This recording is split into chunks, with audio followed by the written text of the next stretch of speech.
gushimira abakomeje gukurikira channel yacu ya YouTube Veda Morning TV, tunabasaba gukora subscribe.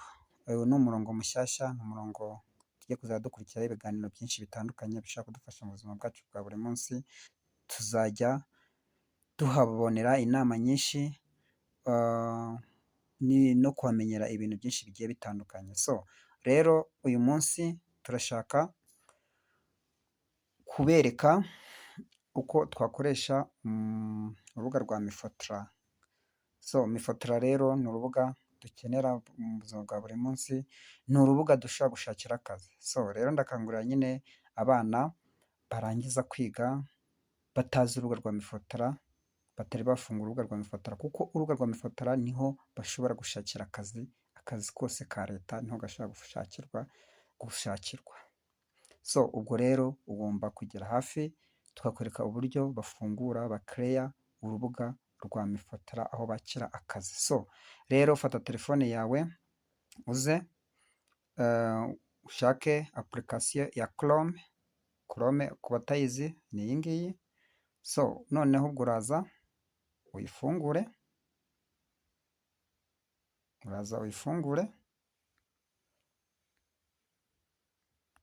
so bahita bakuzana kuri dashboard. Okay, ubwo namaze kwinjiramo tayari, usacinge Mifotra kugira ngo uri kubibona. Mifotra uraza hano, kino kirangantego hano kuri Mifotra recruitment Mifotra government govurwa, uze winjireho.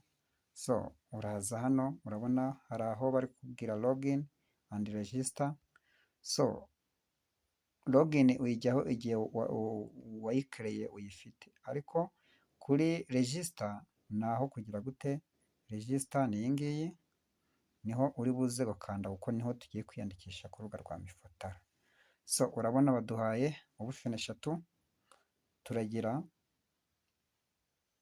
hano turashyiramo irangamuntu, hano dushyiremo email, ni ukuvuga ngo mboneyeho no kubanza kumenya ko niba ufite email, ugomba kubanza kuba ufite email kugira ngo ukore urubuga rwa Mifotra, kuko ntabwo wakora urubuga rwa Mifotra udafite email.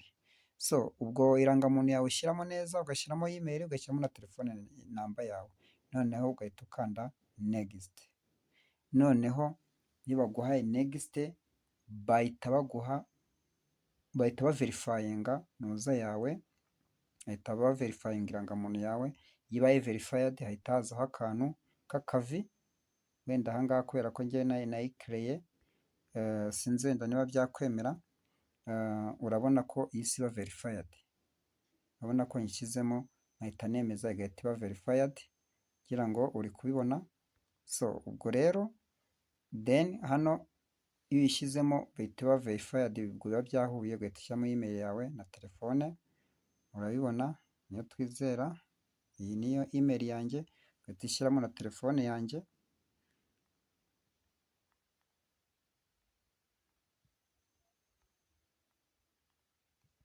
So ubwo noneho rero